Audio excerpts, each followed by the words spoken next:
Rhoddodd yn fy ngenau gan newydd, can o foliant i'n Duw. Bydd llawer pan welant hyn yn ofni ac yn ymddiried yn Dduw.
Yn enw'r Tad a'r Mab a'r Ysbryd Glân. Amen. Gras a thangnefydd efo gyda chwi. Rhoddodd yn fy ngenau gan newydd, can o foliant yn Duw, bydd llawer pan welant hyn, yn ofni ac yn ymddiried yn Duw. Gan gynnull i ddathlu'r Cymun Bendigaid gogoniant i Dduw, yn baratown gan gyffesu ein pechodau. Gan ymddiried yn aioni ein tad trigarog, wedyn cynnal gan addfwynder Iesu ein cyfaill, ac wrth weld ein bywydau o'r newydd yn llewych yr ysbryd bywiol. Dad nefel, yr ydym wedi pechu ar feddwl gair a gweithred, a heb wneud yr hyn a ddylem. Mae'n weddrwg gennym, ac yr ydym o ddifrif yn ed i farhau. Mwyn dy fab Iesu Grist a fi farw drosom. Maddeia yn i'r cwbl aeth heibio, ac arwain ni yn ei ffordd ef, i gerdded fel plant y goleuni. Amen. Yr hwllall lluog ddiw a dryg a hawr oddech, meddai eich chwi a pryddhau o bechod, a chadw yn y bywyd tragweddol. Amen.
Gweddion. O ddiw a wyddais ein bod wedi ein gosod mewn cymaint a berygol, fel na allwn gan wendyr ein natur, sefyll bob amser yn union, dorwyn i'r cyfiwn nerth a nodded ac yn cynnal ym mhob perygol, a'n tywys drwy bob temptasiwn, trwy Iesu Grist ein gwaredol.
Darlleniad o ran o drydedd bennod llythyr cyntaf yr apostol Paul at y Corinthiaid. Garedigion, yn ôl y gorchwyl aroddodd Duw i mi o'i ras, mi osodais sylfaen, fel prif adeiladydd celfydd, ac y mae rhywun arall yn adeiladu arni. Gwylied pob un pa fodd y mae'n adeiladu arni.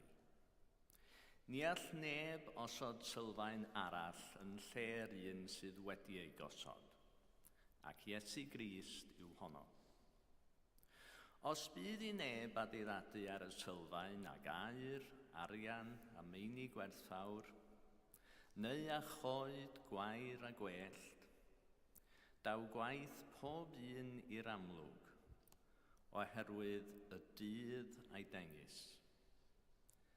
Canys a thân y datguddir y dydd hwnnw, a bydd y tân yn profi ansawdd gwaith pob un.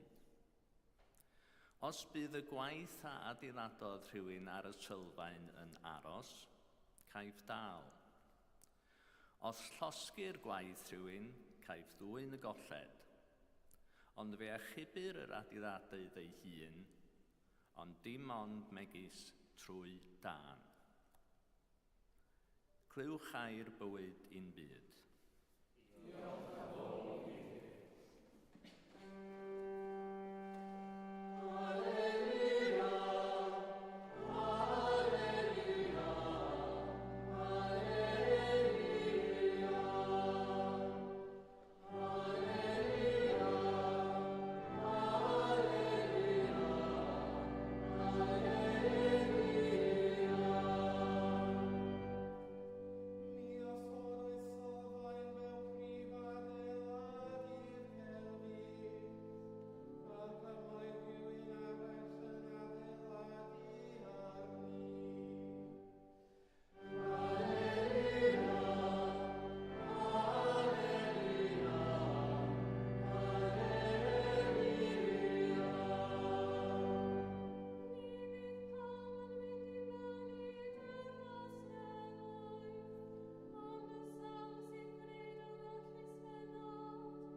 Gras a thangnefedd a fo gyda chwi. Gwrandewch yr Efengyl Sanctaidd yn ôl Sant Matthew. Bryd hynny, pan welodd Iesu y terfaudd, aeth i fyny'r mynydd, ac wedi iddo eistedd i lawr daeth ei ddisgyblion ato. Dechreuodd ei hanech a'i dysgu fel hyn. Nid pawb sy'n dweud wrthyf, arglwydd, arglwydd, fydd yn mynd i mewn i deyrnas nefoedd, ond y sawl sy'n gwneud ewyllus fy nhad, yr hwn sydd yn y nefoedd. Bydd llawer yn dweud wrthyf yn y dydd hwnnw, arglwydd, arglwydd. Ond i fi am yn proffwydo yn dy enw di, ac yn dy enw di yn bwrw allan githreiliaid, ac yn dy enw di yn cyflawni gwirthiau'r lawer. Ac yna, dywedaf wrthynt yn ei hwynebau, nid adnabym erioed mohonoch. Ewch ymaith oddi wrthyf, chwi, ddrwg gweithredwyr. Pob un felly sy'n gwrando ar y geiriau hyn o'r eiddaf ac yn ein gwneud, fe cyffelebyr i un call, a adeiladodd ei di ar y graig. Disgynodd y glaw a daeth y llifogydd, a chwythodd y gwyntoedd a tharw yn erbyn y tŷ hwnnw, ond ni syrthiodd am ei fod wedi ei sylfaenu ar y graig. A phob un sy'n gwrando ar y geiriau hyn o'r eiddof, a heb ei gwneud, fe cyffelebyr i un ffôl, a adeiladodd ei dŷ ar y tywod. A disgynodd y glaw a daeth y llifogydd, a chwythodd y gwyntoedd, a tharaw yn erbyn y tŷ hwnnw, a fe syrthiodd. A dirfawr oedd ei gwymp. Pan orfennodd Iesu lefaru'r geiriau hyn, synodd y tyrfaidd at yr hyn yr oedd yn ei ddysgu, oherwydd yr oedd yn ei dysgu fel un ag awdurdod ganddo, ac nid fel ei hysgrifenyddion. Dyma efengil ein gwaredwr. Moliant i ti, o Grist.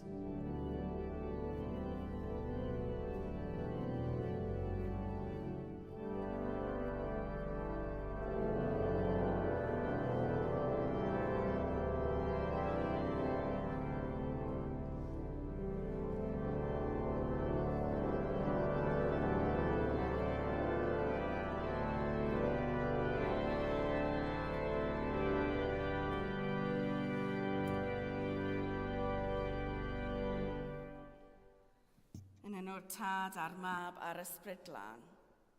Amen.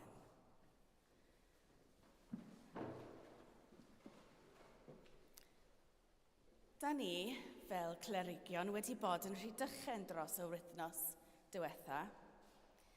Mi ddylwn ni fod wedi mynd yn ugain, ond wrth gwrs stopiodd bron pob peth yn ugain. Wedyn roedd streic tren, wedyn bu farw y frenhines. Ond o'r diwedd, roeddwn ni'n yno am 4 diwrnod o ddysgu, addoli a chymdeithasu. Roeddwn ni'n lycus i glywed gan Canon Siôn Aled, ac roedd o'n siarad am diwinyddiaeth Cymraeg. Sut ydyn ni'n meddwl am Dduw? Sut ydyn ni'n addoli Duw? A sut mae ein ffydd yn Dduw yn ein newid ni? Dechreuodd i mi feddwl am y newidiadau ydyn ni wedi cael yma yn y Cadeilan dros y blynyddoedd. O'n i'n ordynand yma 2 blynedd a 10 yn ôl, ac mae pethau wedi newid llawer ers hynny, yn arbennig efo'r gwasanaethau Cymraeg. Ar y pryd, roedd y gwasanaethau ar yr allor uchel. Dwi ddim yn cofio lot amdanynt, ond dwi'n cofio yr oedden nhw'n wahanol i'r gwasanaethau Saesneg, yn hollol gwahanol. Pan ddychwelais i weithio yma, roedd y gwasanaethau wedi symud i Gapel Mair, a phan fyddaf yn meddwl am y gwasanaethau hynny, dwi'n cofio'r pobl oedd yno, a hyd yn oed lle roedden nhw'n arfer eistedd. Yn anffodus, da ni wedi colli rhai o'r bobl dros y blynyddoedd, ond cofio'n amdanynt, a bydden nhw bob amser yn rhan o'n stori. Dwi'n cofio gorfod gweiddi at yr oganydd, achos roedd hi mor anodd iddyn nhw clywed ni a draws y stondina'r côr. Dwi'n cofio canu'r salmau efo'n gilydd, ac wrth gwrs, pwy sy'n medru anghofio'r gwasanaethau'r teulu, gyda'r sgwrsiau a'r gemau fel newid i'n pregeth arferol. Dwi hyd yn oed yn cofio'r plant yn gweini at yr allor, ond dwi ddim yn siŵr faint wnaethon nhw fwynhau. Yna, yn fwy diweddar, symudon ni i fod yma yng nghorff yr eglwys. Newidiodd y gwasanaeth a chawsom fwynhau bod y côr gyda ni am y tro cyntaf. Newidiadau lle, newidiadau gwasanaeth a newidiadau i'r gerddoriaeth. Sgwn i sut mae newidiadau hynny wedi effeithio ein diwinyddiaeth. Ydyn ni'n meddwl am Dduw mewn ffordd gwahanol ella? Neu ydyn ni'n teimlo'n wahanol am Dduw? Yn ei sgwrs gyda Siôn Aled, dywedodd am rhai pethau mae o wedi sylweddoli am ddiwinyddiaeth Cymreig. Pethau da ni'n tueddu i werthfawrogi. Mae pawb yn wahanol wrth gwrs, ond mae rhain yn dueddiadau y mae wedi sylwi arnynt. Gofynaf iddo dod i siarad i ni amdanant rhywbryd, dwi'n meddwl, ond roedd na rai pethau oedd yn sefyll allan i mi yn personol. Pethau sy'n pwysig yma, pethau da ni'n gwerthfawrogi. Yn gyntaf, wrth gwrs, yw iaith. Mae'r iaith mor bwysig i ni ac mae'r iaith yn effeithio sut da ni'n meddwl am Dduw, sut da ni'n addoli a gweddio, hyd yn oed sut da ni'n teimlo. Mae'r iaith yn cymhleth, a chytunais gyda Sion pan dywedodd bod yr iaith yn bwysig, ond mae cyfieithu yn amhosibl. Dwi'n cytuno yn llwyr efo hwn. Wrth gwrs, da ni'n trio, ond mae'n amhosib cyfieithu o un iaith i'r llall a chael union yr un ystyr, yn union yr un teimlad. Felly, pan da ni'n darllen y Beibl yn Gymraeg, da ni'n gwybod bod na wahaniaeth rhwng yr ystyr gwreiddiol a'r ystyr a deallwn heddiw.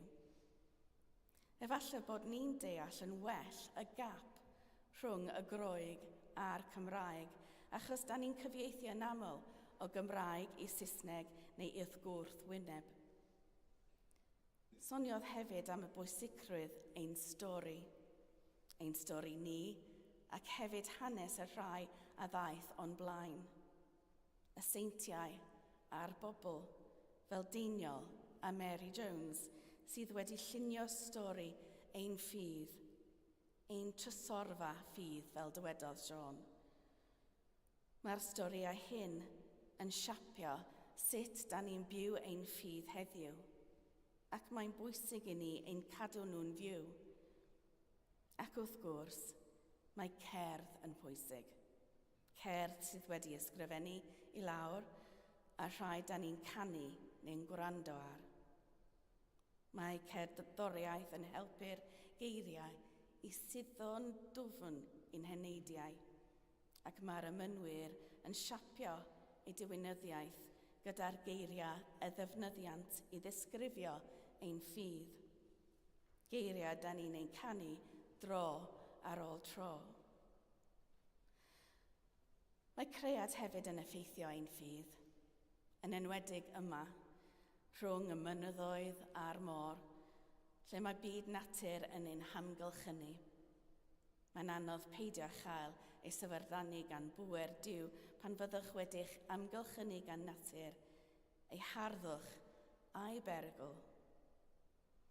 Dywedodd Sion llawer mwy wrth gwrs, ond roedd y pethau hyn yn fy nharo i. Y pethau a oedd mor bwysig wrth i ni datblygu sut da ni'n addoli Duw yn y cadeilan hon. Sut ydyn ni'n wedi newid dros y blynyddoedd, a sut fedrwn ni adeiladu ar y gwaith sydd wedi ei wneud yn barod. Mae pob newid da ni wedi wneud dros y blynyddoedd, pob symuniad o un lle i'r llall, pob newid yn y geiriau da ni'n ei defnyddio, a phob caneuon da ni'n ei canu, fel brics newydd wedi ei gosod ar sylfaen gadarn Duw, yn creu ffydd gref sy'n para trwy stormydd bywyd, ffydd sy'n yn ein hanfon ni allan i fyw bywyd wedi ein ffurfio gan Crist. Mae yna lawer o gwestiynau i ofyn yn y dyfodol.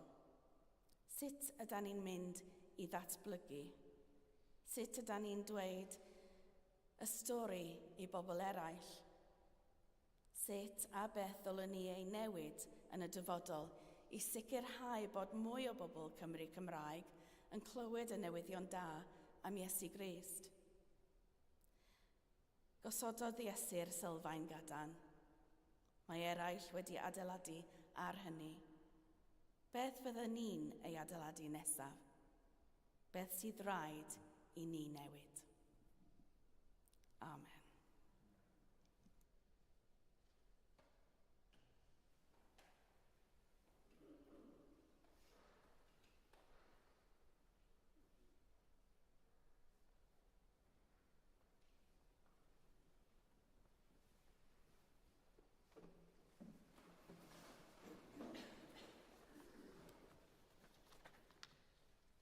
Ar y cyd, gadewch i ni gadarnhau ein ffydd.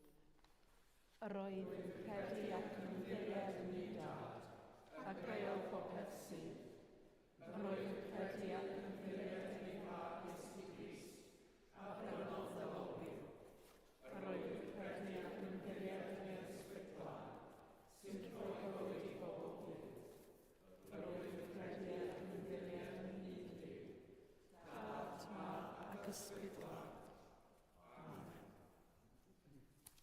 Gyda'n holl galon, a'n holl feddwl, gweddiwn ar Dduw.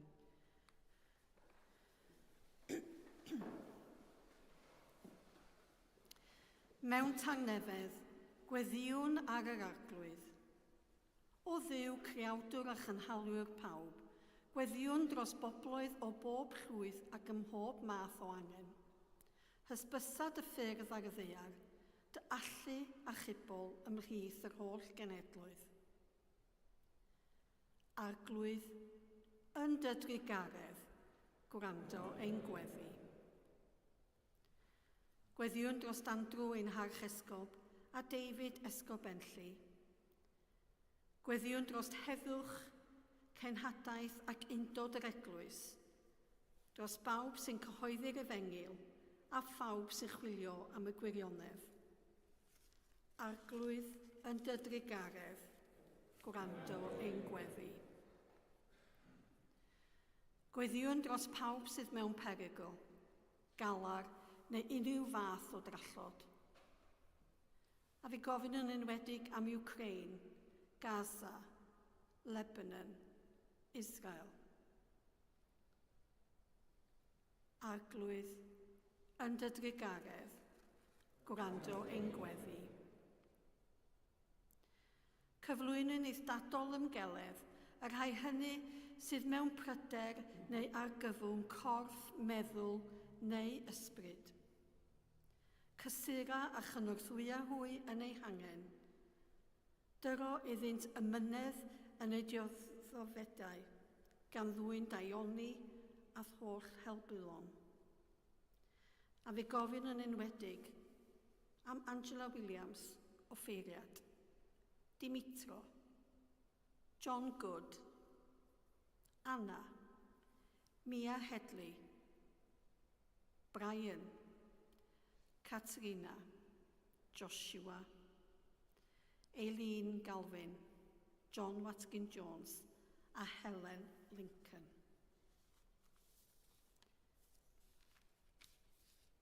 O Dduw, yn dy drigaredd, gwrando ein gweddi. Ymddiredwn wrth ofal grasol pawb a fe farw yn ffydd Crist.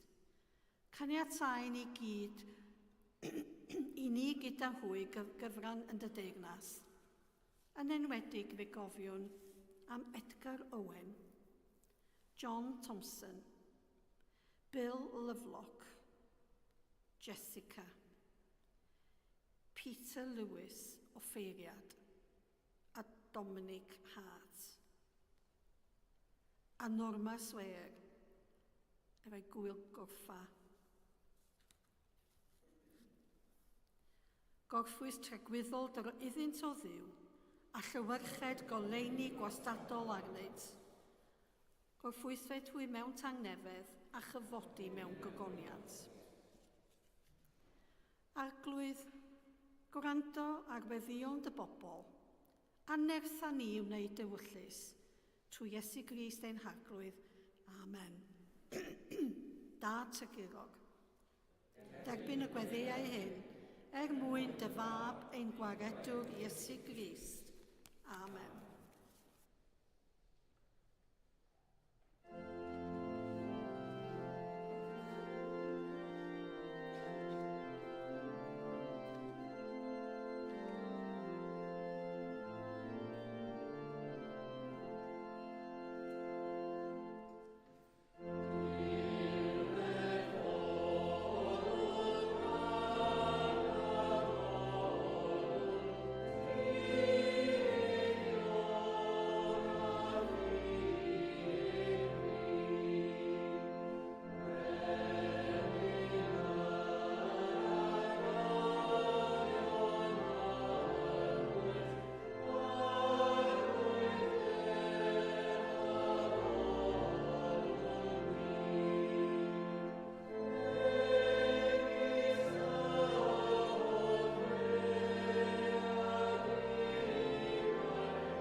Deiwn i'r fangre hon ar bara sy'n gynhaliaeth.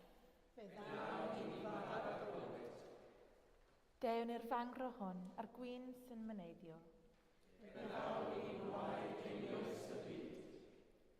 Gras a thangnefydd a fo gyda chwi. Dyrchrefwch eich calonau. Diolch yn i'r arglwydd ein Duw.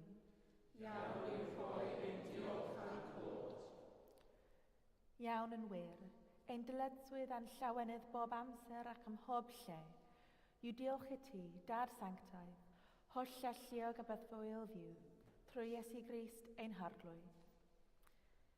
Gan mae ef yw ein hacrofferiad mawr, a'n rhyddhaodd o'n pechodau ac yn gwnaeth yn offeradiadaeth frenhinol yn dy wasanaethu di, ein Duw a'n Tad. Felly, gyda llir angylion a'r holl cwmpeini'r nef, cyhoedd yn ogoniant dy enw ac ymuno â hwy yn ei hemyn dy derfyn o fal.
Pobmoliant a diolch i ti, y gwir ar bywyd ddiw, creu o pob peth, rhodd o bywyd.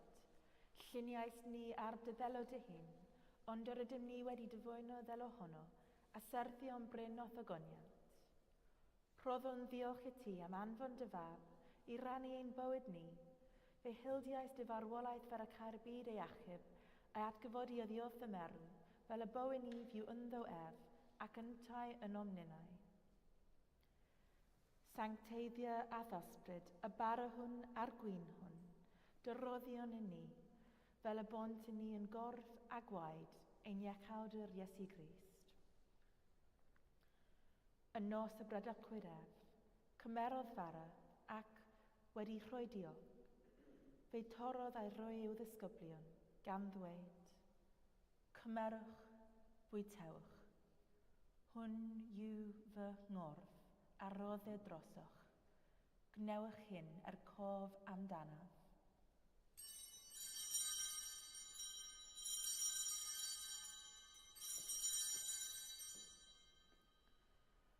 Yr un modd ar ôl swper, cymerodd y cwpan ac, wedi rhoi diolch, fe rhoddodd iddynt gan ddweud, ofwch o hwn bawb, oherwydd hwn yw fy ngwaed, o'r cyfamod newydd, a dywelltid drosoch a thros lawer y myddeu'n pechodau. Gwnewch hyn bob tro o'r eich ef cof amdanaf.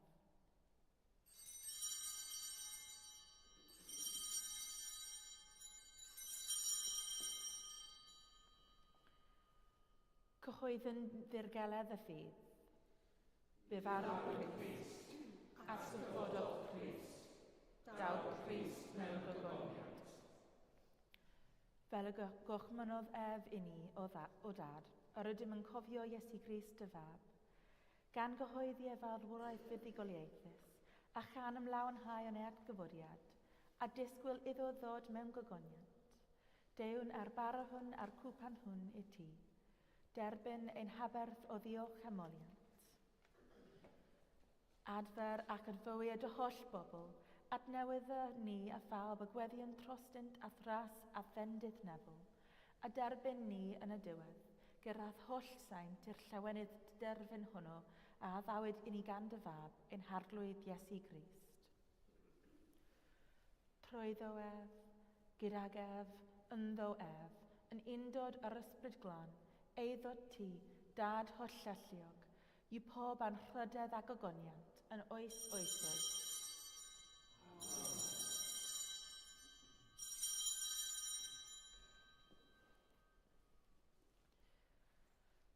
Fel y dysgod ein iachawd ni, gweddion yn hyderus. Ein tad, y hwnnw yn y newydd, sancteiddiodd enw, deled dy dernas, gwneled dy ewyllus, neges yn y nef, felly ar ddearnod. Dyro i ni heddiw yn bar y bynyddio, a maddau i ni ein dyledw, fel maddau yn un ein dyledw. Ac nag arwain ni o fedigaeth, eith y gwared ni rhagdrwg, can is eiddo ti yw dernas, a gallu ac ogoniant, yn oes oesoedd. Amen. Fe'n cysegrir ath ysbryd yn un corff, fel na fyddwn wasgaredig mwyach, ond yn deulu ar dylun, ar agosadrwydd yn rhodd dy dangnefedd. Tangnefedd y bathol ddiw a fo gyda chwi bob amser. A gadw di yn cariad Crist. Rhannwn arwydd o dangnefedd. Tangnefedd? Tangnefedd.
Iesu yw ein Diw sy'n dwyn ymaith becod ar byd, gwyn ei byd a rhai a elwyr i'w swper.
Gras a thangnefydd efo gyda chwi.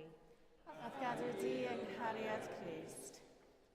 Bydded y gariad Crist Iesu eich dwy'n ato'i hun. Bydded i'w rym ei cynnal yn ei wasanaeth, a'i orfoledd lenwych calon, a bendith diw hwll a lliog, y tad, y mab, a'r ysbryd glan, y fo yn eich plith ac y drigo gyda chwi yn wastad. Amen. Awn ymaith mewn tangnefedd.